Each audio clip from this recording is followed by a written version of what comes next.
Le Grand Dialogue. Sigi Kafoba. Edouani wa Makaran. Le Grand Dialogue, l'émission de débat du studio Tamani sur votre radio. Chenni Beri. Halud Mauni. Chenni Beri. Sigi Kafoba. Le Grand Dialogue.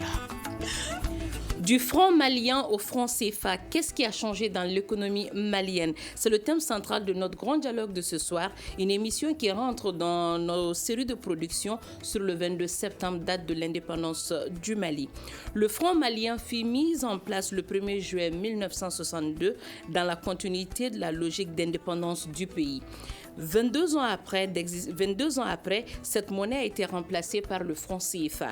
Pour parler de cette situation, nos invités, tous des économistes, sont Modibo Mao Makalou, Dr Lamine Keita, économiste également et auteur de plusieurs livres sur l'économie, Halid Dambélé, économiste et chercheur au CRAPES. Je suis Mariam Maïga. Bonsoir à toutes et à tous et bienvenue.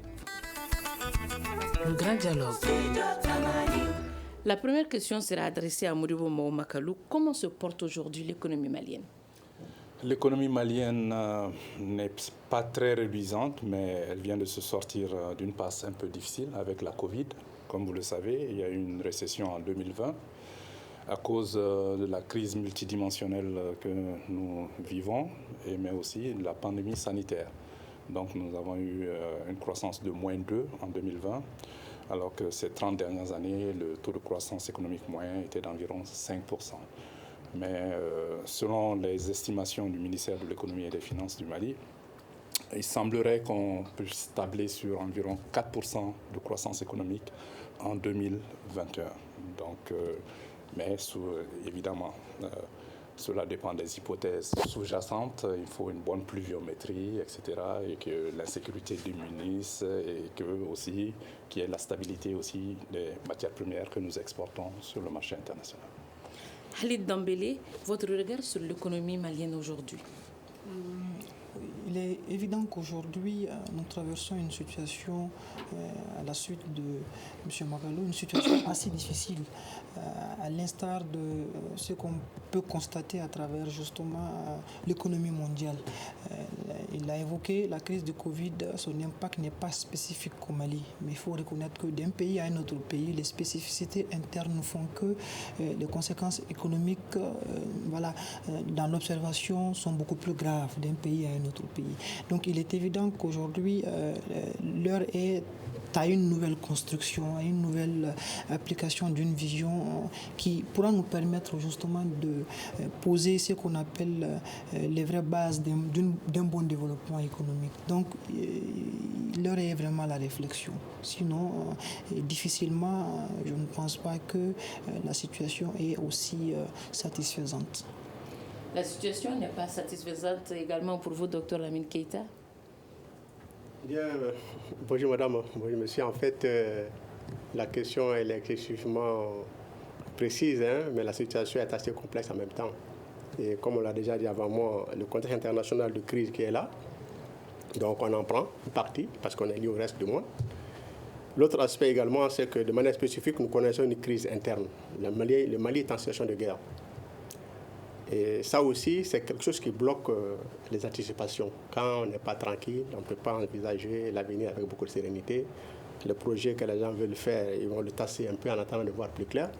Et l'insécurité n'est pas là. Donc avec tous ces éléments réunis, en fait, la situation est assez difficile et qu'il faut certainement chercher à stabiliser, notamment en matière de sécurité. Parce que sans sécurité, on a beau avoir de croissance, la tranquillité ne suit pas. Donc c'est une croissance qu'on va voir dans les chiffres, mais en réalité, dans l'activité économique, quand on voit l'état des gens, ils vont vous demander où part cette croissance. Donc la situation est un peu difficile, et d'une manière générale, mais de manière spécifique encore, la crise sécuritaire encore en ajoute encore à la crise sanitaire au Mali. Alors vous gardez la parole. Quelle est la place de la monnaie donc dans l'économie d'un pays? Bon, l'économie c'est un tout. Ce sont des hommes, des femmes qui travaillent, qui anticipent, qui prennent des risques, et un État également qui gère. C'est vrai, chacun va utiliser à l'intérieur la monnaie. Donc, c'est un instrument que chacun va utiliser. Parce que la monnaie, c'est la façon de traduire. Si vous avez un projet en tête, la monnaie le traduit en chiffres. est en activité. Donc, il est la monnaie dans tous les rois de l'activité économique. Cela dit, on ne saurait le rendre directement comme ça responsable dans une situation globale, mais son analyse peut être menée de manière un peu plus séparée. Modibo Mahamadou, du franc malien au franc CFA, laquelle des périodes a été bénéfique pour le Mali? Question difficile et complexe, mais bon, il faut replacer les choses dans leur contexte. Comme vous le savez, nous avons acquis notre indépendance dans la douleur, parce que la Fédération du Mali a acquis son indépendance le 20 juin 1960. Et comme vous le savez, cette fédération entre la République soudanaise et la République du Sénégal a éclaté la nuit du 19 au 20 août 1960. Donc le 22 septembre 1960, la République du Mali a été proclamée par Modibo Keïta, qui est devenu le premier président du Conseil. Donc c'est suite à cela que un plan de développement économique et social, ce qu'on appelle le plan quinquennal, c'est-à-dire sur 5 ans, sur la période 1961-1965, a été élaboré. C'était pour jeter les bases d'une nouvelle économie, parce que nous sortions d'une économie coloniale, évidemment. Déjà en 59, 80%, à l'indépendance, 80% de nos importations venaient de la France, la puissance coloniale. Mais aussi, en fait, le fait que nous soyons dans une fédération avec le Sénégal avait fait que notre économie était assez extravertie. Donc, il fallait asseoir la base d'une économie socialiste, planifiée et une économie indépendante. Donc, il fallait aller vers une transformation structurelle. Donc, cela a été sur la base d'un projet politique au niveau de l'Union soudanaise RDA à l'époque. Et c'est sur cette base qu'une monnaie nationale a été créée. Parce que, vous savez, le 12 mai 1962, c'est que l'UMOA, l'Union monétaire ouest-africaine, avait été créée, qui comportait 6 pays. Donc ces 6 pays, le Mali avait déjà signé cet accord de coopération monétaire, mais le Mali n'a pas ratifié. Et le 30 juin 1962, le président Modibo Keïta s'est adressé à l'Assemblée nationale pour annoncer la création du franc malien. Et le 1er juillet, le franc malien est entré en circulation. Donc, le franc malien, de même que la République du Mali, est né dans la douleur. Donc, malheureusement, on pourra aller dans les détails après, nous avons quitté la zone franc, mais nous y sommes revenus. Et cela a été effectif en 1984 avec le retour du Mali dans l'UMOA. Khalid Dambélé, du franc malien au franc CFA, qu'est-ce qui a fondamentalement changé dans l'économie du Mali? Du franc malien au franc CFA, moi je pense que c'est la vision économique qui a changé. Si vous remontez un peu aux années de l'indépendance 1960, le président Modibo Keïta, c'était une double vision de l'indépendance. L'indépendance à la fois politique mais aussi économique. Cela nous renvoie, pourquoi une indépendance économique? Ça nous renvoie à la question que vous venez de poser, Dr Keïta, en rapport au rôle même de la monnaie dans une économie. Parce que de tout temps, dans l'évolution même de l'histoire de la pensée économique, même de l'humanité, vous allez vous rendre compte que les économistes n'ont pas tout le temps été d'accord, même aujourd'hui ça existe, il y a différents courants, n'ont pas tout le temps été d'accord quant au rôle de la monnaie sur le plan théorique. Cela a commencé depuis le XVIe siècle, sur le plan formel, 16e, 17e siècle, avec un économiste français, Jean Baudin, qui à l'époque avait une conception de monnaie comme étant un instrument qui permet justement de dynamiser l'activité économique. En face de lui, d'autres économistes, notamment M.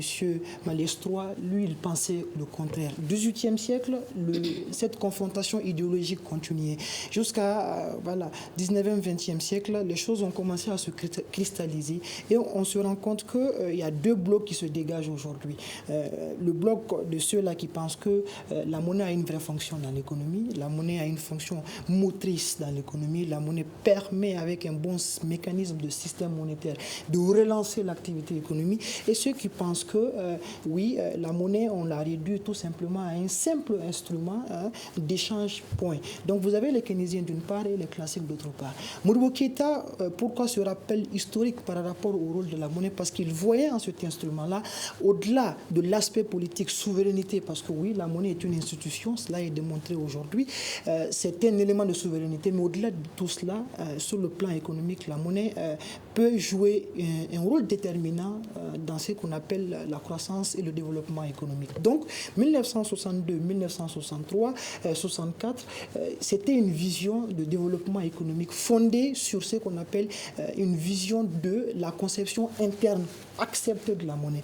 Donc, quand on revient en 84, d'abord il y a eu des difficultés peut-être qu'on a le temps de développer, mais en revenant en 84, c'est cette vision aussi qui change quelque peu. Parce que qui dit 84 dit politique d'ajustement structurel, qui dit 84 dit justement la privatisation d'un certain nombre d'entreprises publiques qui à l'époque avaient été mises en place, même si quelque part, il faut reconnaître qu'ils traversaient ces entreprises des difficultés ici et là.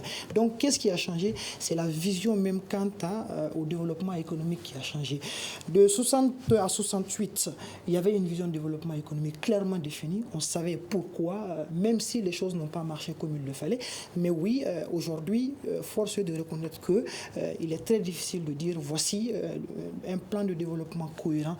Tout cela aussi, il y a d'autres facteurs exogènes qui rentrent dans le jeu. À la suite de ce que vient de dire Khalid Dambélé, Dr Lamine Keïta, quels ont été les avantages donc du franc CFA, et du franc malien plutôt? Oui, en fait, du franc malien au franc CFA, c'est vrai que ce changement-là dénote également un changement de politique. Modibo Keïta, avec l'option socialiste, il avait opté pour une solution interne de développement. Il fallait jeter les bases internes du vrai développement. Et cela, l'instrument monétaire était nécessaire. Il ne fallait pas attendre de midi à 14h. Il fallait avoir cet instrument-là, il fallait avoir sa monnaie nationale. Ça nous a permis effectivement de bâtir les bases d'un véritable développement au niveau local. Toute l'industrie agroalimentaire, tout ça, toutes les sociétés d'État sont toutes arrivées à cette époque-là. Donc, sur ce plan, ce moyen a eu des effets réels. Mais par la suite, il fallait revenir encore en arrière, parce que revenir en arrière, c'est intégrer la zone. Avant ça, d'abord, il y a une phase de dévaluation du marché malien qu'on a connu. Et après ça, maintenant, il fallait réintégrer l'utilisation du franc CFA. Donc, ça veut dire quelque part, il y a eu un échec quelque part. S'il faut abandonner sa monnaie nationale pour revenir à la monnaie commune, ça veut dire quelque part également, il y a une leçon qui a été tirée. Alors, donc, une fois qu'on fait ça, ça veut dire qu'on renonce aussi à cette souveraineté monétaire qu'on confie à une instance régionale. Donc c'est un changement à ce niveau. Et ce n'est pas seulement un changement de nature, mais en profondeur également c'est un changement parce que les années 70 déjà, 80, on était rentré dans une phase pratiquement d'ajustement structurel, mais en termes très simples, c'était un peu le démantèlement de tout ce qui avait été fait pratiquement avec le franc malien. Donc nos sociétés d'État, la privatisation, les dégraissements des effectifs, etc. Donc effectivement, il y a deux grandes phases. Une phase de construction avec le franc malien, une phase de déstructuration, de déstabilisation, on appelait ça le marché. On a pensé que c'est la vérité du prix, c'est le marché qui le fixe. Donc il fallait démanteler tout ce qui était étatique et puis on va aller de plus en plus vers le marché. On a connu donc des dégraissements massifs, des pertes d'emploi, des ajustements et finalement on a dans une forme de macroéconomie financière où on a constaté que les indicateurs macroéconomiques s'amélioraient, mais en réalité quand on regarde de près, beaucoup d'autres indicateurs au plan social battaient de l'aile. Donc un peu les deux phases, je pourrais dire que caractérisent un peu le choix politique qui a été fait au plus haut niveau pour le développement du pays. Modibo Mahamadou, quels ont été les progrès réalisés par le franc malien? Bien, écoutez, d'abord, pour revenir à ce que c'est qu'une monnaie, vous savez, la politique économique a deux leviers principaux. La politique fiscale, c'est-à-dire les recettes et les dépenses de l'État, et la politique monétaire. La politique monétaire consiste à assurer la stabilité économique et financière, surtout la stabilité des prix. Parce que qui dit monnaie, parce que vous savez, l'institut d'émission, le pouvoir régalien de battre monnaie appartient à l'État. Ce sont les États seuls qui peuvent battre monnaie, c'est-à-dire qui peuvent émettre des billets et des pièces de monnaie. La première banque centrale qui a existé pour la période au Moyen-Âge, c'était en 1694, c'était la Banque d'Angleterre. Et donc, en tant que Bank of England, c'est celle qui a été la première à émettre des billets et des pièces de monnaie sous la forme actuelle que nous connaissons aujourd'hui, avec le concours du secteur privé.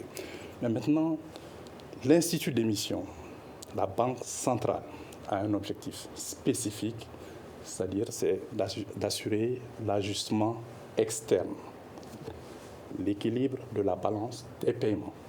La balance des paiements, c'est le tableau économique de toutes les transactions économiques entre un pays et ses partenaires étrangers. Donc, votre monnaie, c'est votre pouvoir d'achat. Parce que la monnaie, c'est elle qui permet de réglementer, enfin, d'assurer les échanges entre les États. Et aussi parce que c'est Aristote qui a défini ce que c'est qu'une monnaie. Il a dit d'abord que c'est une unité de compte, c'est une réserve de valeur et c'est un moyen d'échange. Donc, vous avez d'abord la monnaie fiduciaire, qui vient du mot latin fiducia, qui veut dire confiance. Et ça, ce sont les billets et les pièces de monnaie.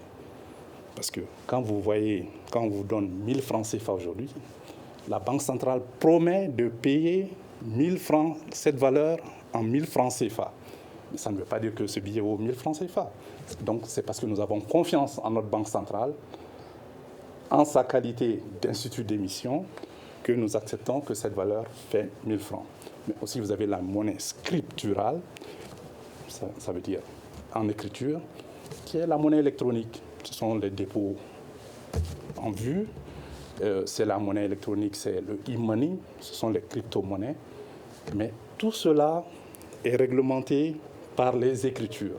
Donc tout ce qui n'est pas billet et pièces de monnaie, c'est de la monnaie scripturale, les cartes de crédit, les cartes de débit, etc., tout ce que nous voyons aujourd'hui. Donc maintenant, le président Modibo Keïta a voulu assurer son indépendance économique et financière. D'abord, il voulait, comme j'ai parlé, la transformation structurelle. L'idée d'aller vers une économie socialiste planifiée, parce que prenons la structure du plan de développement économique et social sur la période 1961-1965, vous aviez environ 75% qui étaient consacrés aux infrastructures et au développement rural. 49% pour les infrastructures seules, parce qu'ils se sont rendus compte que notre pays était enclavé, vaste, et que nous n'avions pas de façade maritime. Donc pour cela, nous dépendions beaucoup de nos voisins.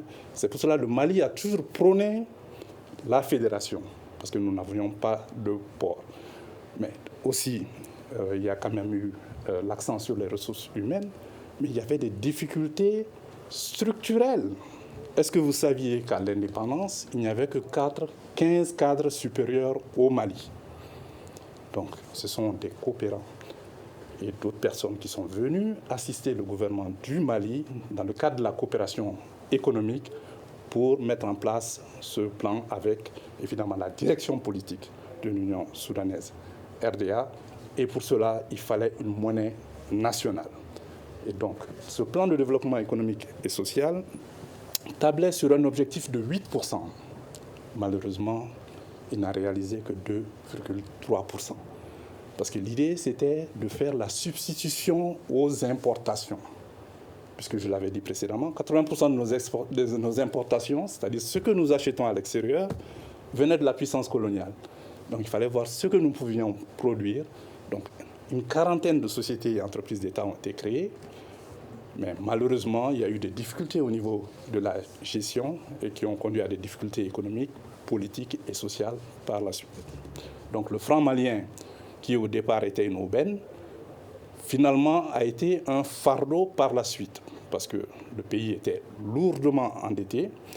Et ce qu'il faut comprendre, c'est que nous travaillons en 1962, 70% de ce que le Mali vendait à l'extérieur, exportait, c'était avec 23 pays du clearing.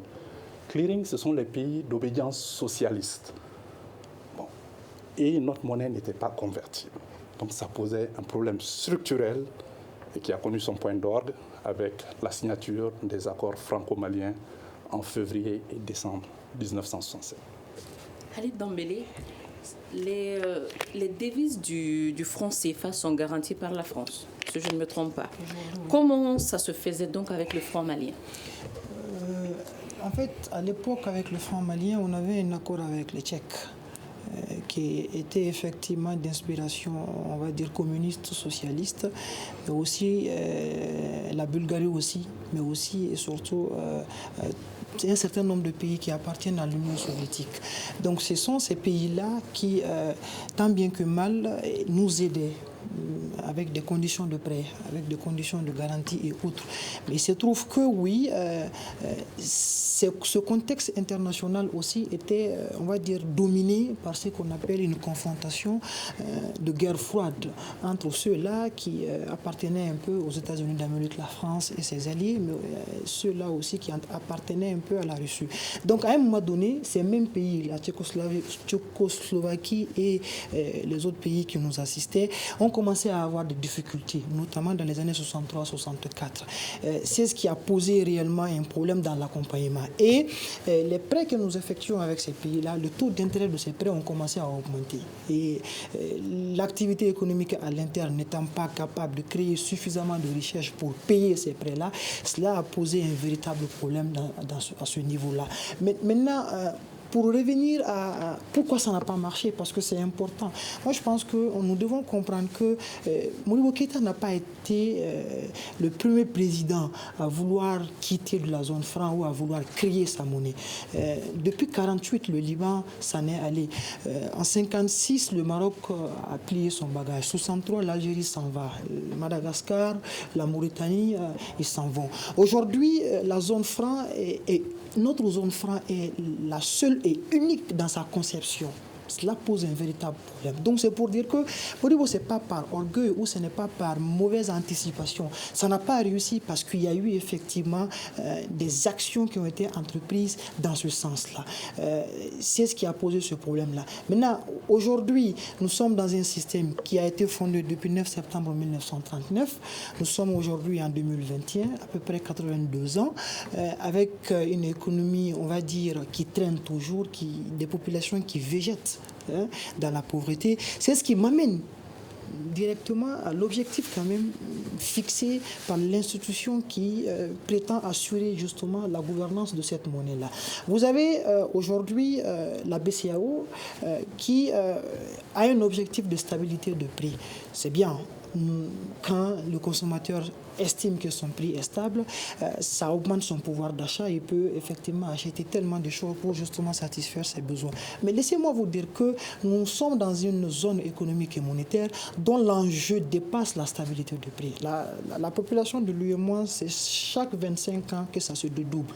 Cela voudra dire que le chômage aussi est un facteur qu'il faut prendre en compte. Donc à un moment donné, il faut sortir de ces carcans théoriques-là. Oui, stabilité de prix, mais au profit de quoi ? Au profit de quel objectif? Il est évident aujourd'hui que, c'est vrai, nous sommes dans une zone qui permet à nos commerçants de commercer à l'extérieur, mais cette zone-là, de par les principes qui gouvernent le système monétaire en soi, fait de nous justement des puissances exportatrices de matières premières et de consommateurs de produits finis. Et pour reconstruire l'économie, pour tourner justement nos productions vers la consommation interne, cela ne pourra pas se faire sans investissement. On ne pourra pas investir si le taux d'intérêt est à 12, 14, 16%. Et cela ne pourra pas aussi être diminué tant que l'objectif de stabilité de prix n'est pas revu. Parce que la BCEAO, même si on ne le dit pas ouvertement, on sait que quelque part, c'est une théorie économique aussi qui justifie cela, la théorie quantitative de la monnaie d'Erwin Fischer.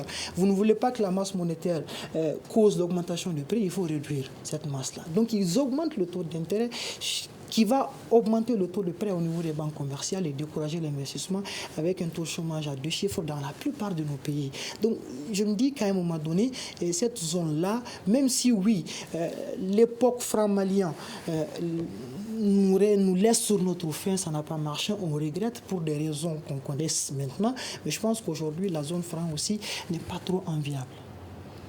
La zone franc n'est pas trop enviable. Pour Modibo Mahamat, c'était une aubaine au début, mais à la fin, ça n'a pas été le cas. Quelles ont été alors les conséquences de la sortie du franc malien pour le CFA, Dr Lamine Keïta? Bon, a priori, on devait sortir du franc malien parce qu'il y avait une véritable impasse. Et ça vient au passé maintenant. Comment gérer le franc CFA et comment atteindre les objectifs qu'on n'a pas pu atteindre avec le franc malien. Bon, effectivement, la zone CFA, déjà on parlait de la souveraineté monétaire avec le franc malien. Donc il faut accepter qu'avec le franc CFA, cette souveraineté est amoindrie. Donc on a peu d'initiatives à ce niveau. Il y a des règles globales de gestion qui maintiennent la masse monétaire au-dessous de sa capacité. C'est-à-dire que la masse monétaire est fondée sur les devises. Lorsque vous avez les devises, on prend une bonne partie qui reste en France, qui est bloquée là-bas dans le compte d'opération qui est là-bas. Donc du coup, la capacité qu'on avait d'avoir la masse monétaire est déjà réduite par le fait qu'on a réduit la quantité de devises qu'on peut mettre en disposition ici. Du coup, les besoins de l'économie ne sont pas totalement satisfaits. Du coup, l'argent devient très cher. Du coup, les besoins non satisfaits sont augmentés.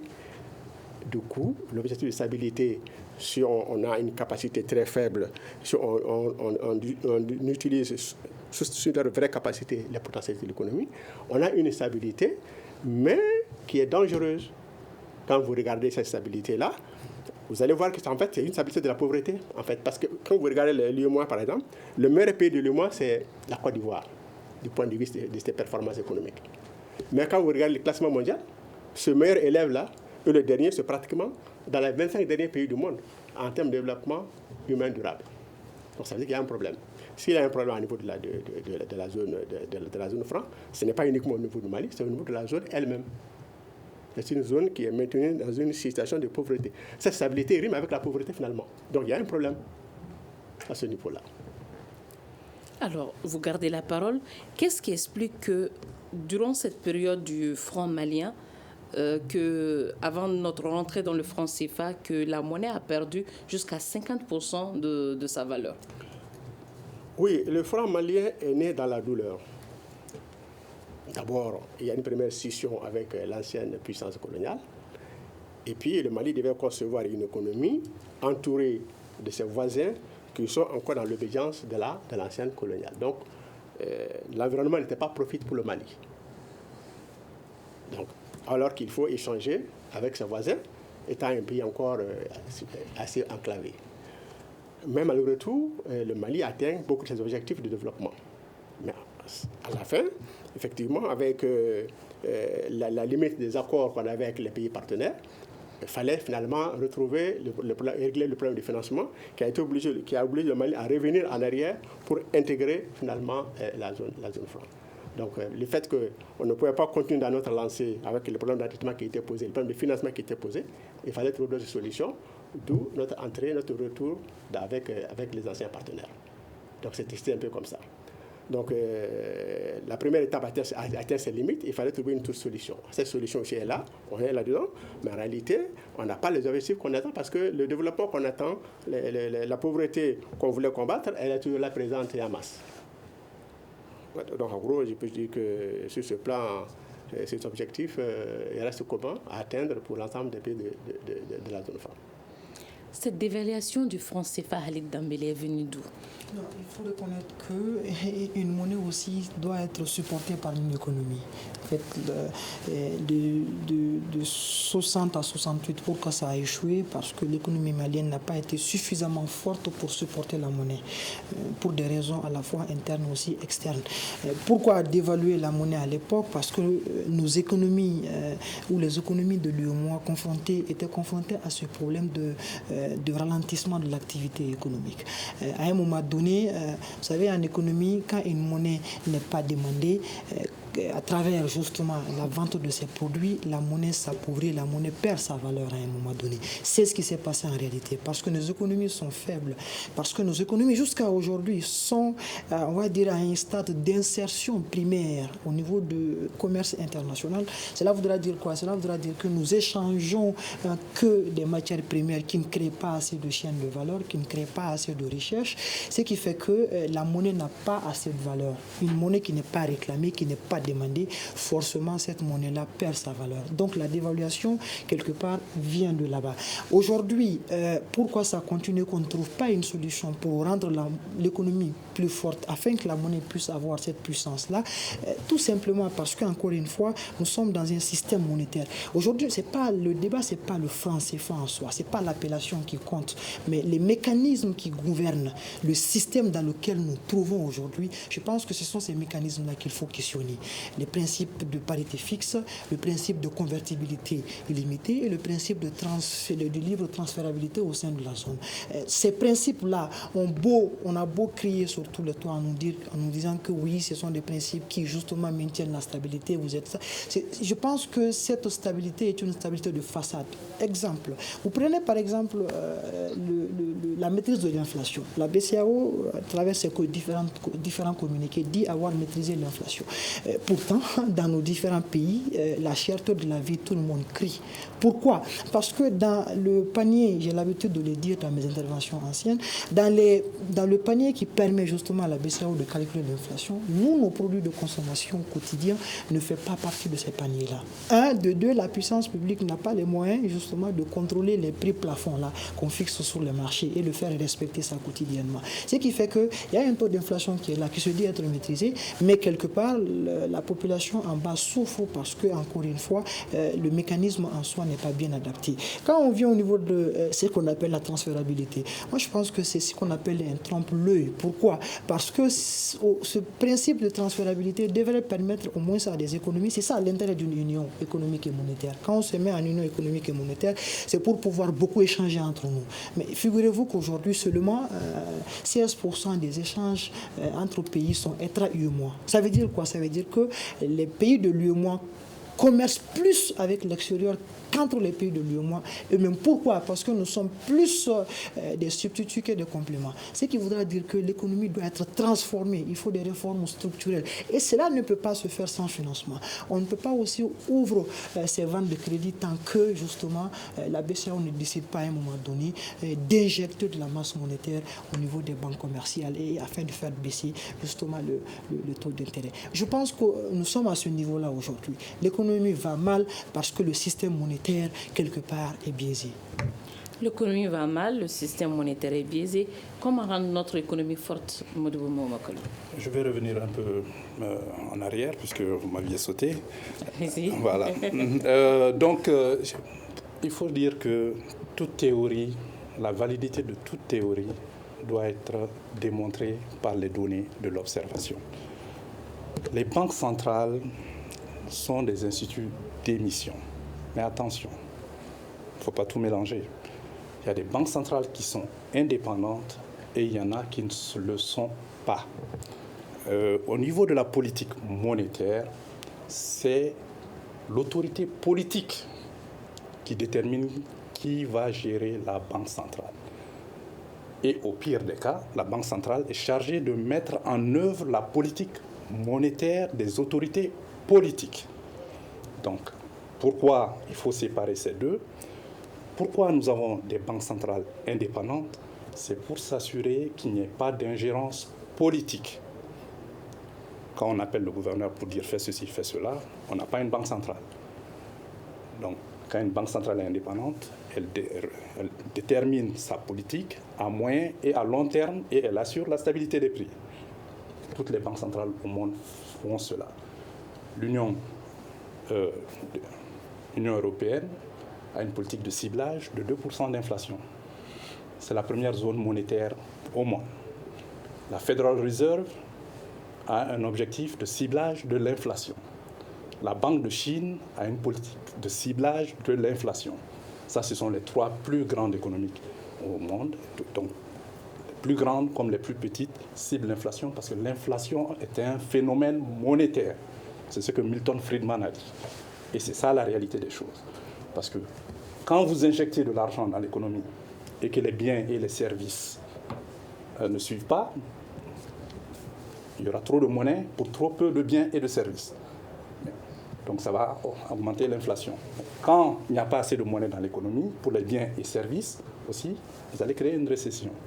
Donc c'est ça le rôle de la Banque centrale, d'assurer la stabilité des prix.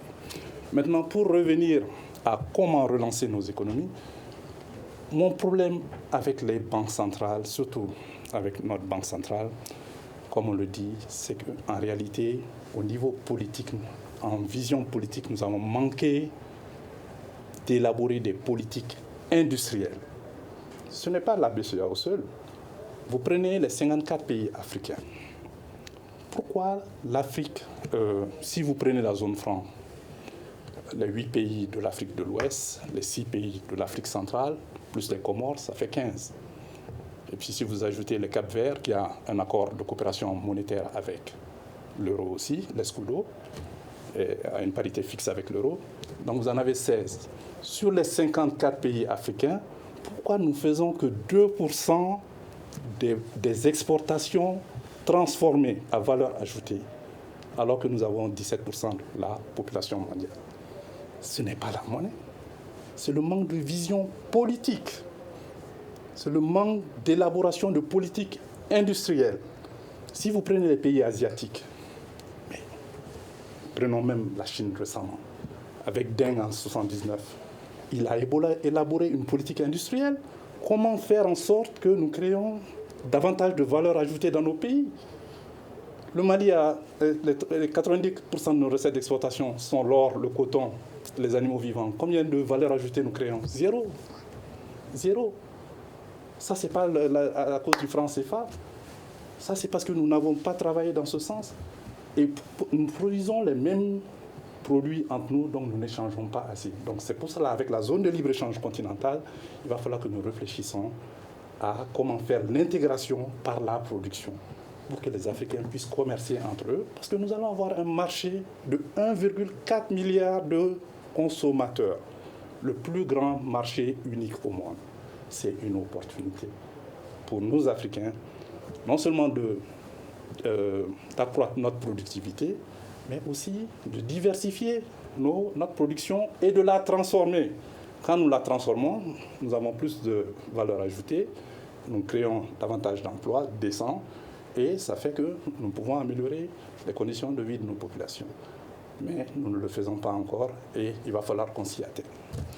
Khalid Dembélé, je vois que vous voulez réagir à la suite de ce que Modibo Momakolo vient de dire. Je voudrais rappeler que la problématique de l'indépendance de la Banque centrale, pour moi, ne se pose pas quand on parle de la BCEAO, parce qu'on ne peut pas être plus réaliste que le roi. C'est la BCEAO qui dit, à travers ses différents gouverneurs, qu'elle est indépendante, qu'elle a une politique monétaire active, ça ne vient pas de Khalid Dembélé. Donc à partir de cet instant, nous ne pouvons que juger cette banque-là au regard de ce qu'elle nous fait croire, ou au regard de ses différents communiqués. Premier élément. Deuxième élément, je pense que réduire la fonction d'une banque centrale au seul motif de maîtrise de prix, c'est vraiment ignorer un peu l'histoire de l'évolution des banques, différentes banques centrales. M. Magalou a cité l'exemple de la Banque centrale européenne, de la Fed et de la Banque centrale chinoise. Je veux bien effectivement entendre que ces banques-là ont une vision de politique de stabilité de prix. Mais aussi rappeler quoi? Rappeler que quand on regarde le ratio PIB, crédit PIB, c'est-à-dire la capacité des banques commerciales à donner des prêts aux citoyens sur la base de la recherche nationale créée, vous allez vous rendre compte que l'Union européenne est aux environs de 100%. L'Amérique est aux environs de 300%. Nous, la zone UEMOA, est aux environs à peu près de 23%. Donc cela pose un réel problème d'investissement parce que tant qu'on ne donne pas l'argent, on n'injecte pas l'argent dans l'économie, on ne pourra pas créer. Donc la stabilité de prix en soi, le ciblage de prix en soi, il faut cibler le prix. Mais en même temps, je pense qu'à un moment donné, il faut se rendre compte des réalités internes. Aujourd'hui, je le répète encore une fois, la stabilité, l'objectif de stabilité de prix, ce sont les faits, ne nous avantagent en strictement rien. Vous prenez des pays comme les nôtres, vous allez vous rendre compte que quand bien même que la BCEAO maintient cette stabilité de prix. Quand bien même qu'ils affirment qu'ils maîtrisent le prix, nous les citoyens, nous crions que les prix augmentent. Donc à partir de cet instant-là, on se pose la question, l'objectif, quel est son impact sur nos populations, sur nos acteurs économiques. Donc à un moment donné, je veux bien entendre que c'est une belle théorie développée dans le temps, mais à un moment donné, moi je pense qu'il ne faut pas se tromper des réalités internes. Aujourd'hui, les réalités internes voudraient qu'on puisse justement agir pour réduire justement le chômage. Je suis d'accord que la question monétaire est d'ordre politique. Il est évident que nous soyons en zone économique ou que nous soyons seul pays à part, les politiques doivent effectivement s'assumer à ce qu'on puisse justement avoir une vision de politique monétaire active. Mais à partir du moment où on a légué nos objectifs de politique monétaire à une institution appelée BCAO, Banque centrale, à partir du moment où cette institution prétend être indépendante, nous, observateurs, nous ne pouvons juger l'activité économique ou la pertinence de politique économique ou politique monétaire qu'à l'image de ce qu'on nous affirme. Donc voici un peu ce que je voulais un peu restaurer comme étant mon observation. Alors il ne nous reste que 5 petites minutes avant de clôturer cette émission. Au regard de tout ce qui vient de se dire, est-ce que le Mali peut créer aujourd'hui sa propre monnaie, revenir créer notre propre monnaie comme on le faisait, Dr Lamine Keïta? Bon, ça c'est une question hautement stratégique, politique et extrêmement... Est-ce que notre dangereuse. économie peut supporter cela aujourd'hui? Oui, c'est une question extrêmement dangereuse. Et je pense que de telles questions, il faut vraiment réfléchir en douce et en cachette pendant longtemps avant d'oser se prononcer là-dessus. C'est pas possible. Pas que ce n'est pas possible, ou que ce n'est pas souhaitable. Mais comme un technicien directement comme ça, et qu'on vous pose la question, je crois que la question est suffisamment dangereuse. Mais l'intérêt de la population commande effectivement toutes les initiatives pour que la population puisse vivre mieux. Voilà. Sortir du franc CFA, est-ce la solution pour le Mali pour accroître son économie, Modibo Mahamadou? Sortir du franc CFA. Vous savez, le Mali a fait toutes sortes de réformes depuis 61 ans. Nous sommes le pays qui a le plus d'expérience en matière monétaire que n'importe quel autre pays africain. Parce que nous avons eu notre propre monnaie, nous avions d'abord un accord de coopération. Parce que n'oubliez pas qu'en 60, chaque pays africain avait un accord bilatéral avec la France, avec un compte d'opération. Et qu'en 62, il y a eu l'UEMOA avec 6 pays. Après, la Mauritanie est sortie, le Togo est rentré en 63, et puis le Mali est rentré, entre guillemets, en 67, mais définitivement en 84. Donc, nous avons cette expérience. Mais ce que je puis dire, il est de mon avis que le franc CFA, pour le moment, je vais dire la définition d'une monnaie. Qu'est-ce que ça veut dire? La monnaie, c'est votre pouvoir d'achat. Aujourd'hui, le franc CFA est une monnaie crédible. Vous savez, il y a un indicateur qui détermine la solidité d'une monnaie. Ce sont les avoirs extérieurs nets. Et ça, c'est valable pour tous les pays du monde, toutes les banques centrales. Donc, si vous arrivez à couvrir 3 mois d'importation, vos réserves extérieures nettes peuvent couvrir 3 mois d'importation, ça veut dire que vous avez une monnaie solide. L'UEMOA est à 6 mois d'importation ouverte par ses réserves extérieures. Donc, nous avons 2 fois le taux. Mais il y a un hic. Le problème que j'ai avec le franc CFA et la Banque centrale des États de l'Afrique de l'Ouest, c'est qu'ils ne financent pas suffisamment l'économie.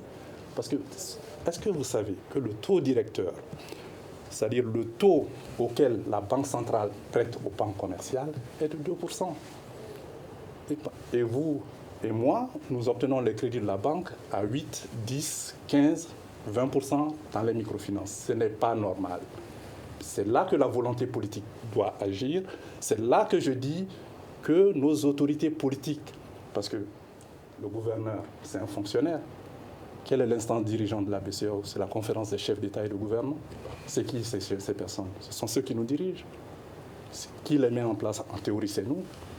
Donc s'il y a cette volonté politique de financer l'économie nationale, la Banque centrale va s'y plier. Donc il va falloir que cela se fasse. C'est là que je dis qu'il n'y a pas de politique industrielle. Par exemple, si le Mali veut promouvoir la filière textile avec le Bénin et d'autres pays, et le Burkina, il va falloir que nous agissions dans ce sens au niveau politique et au niveau économique. Alors, et dernièrement, les créances douteuses. Okay, si vous voyez les créances douteuses dans l'Union économique et monétaire ouest-africaine, si je dis le montant aujourd'hui, ça va créer la panique. Khalid Dambélé, la dernière question sera pour vous. Quelle alternative donc pour sauver l'économie malienne? Moi, je pense qu'à un moment donné, il faut se dire les choses clairement. On ne peut pas rester, pas dans le franc CFA, mais dans cette zone monétaire-là. Parce qu'à un moment donné, il faut se poser la question, c'est quoi l'objectif? Qu'est-ce que nous voulons? On fait de nous, comme il l'a évoqué, et contrairement à ce qu'on puisse penser, l'importation, une économie d'importation est vouée à une économie de pauvreté. On va se paupériser, l'inégalité va continuer. Tant qu'on n'arrive pas à transformer et à être une économie exportatrice, les choses ne vont pas bouger. Et c'est là où, quelque part, peut-être je vous rejoins.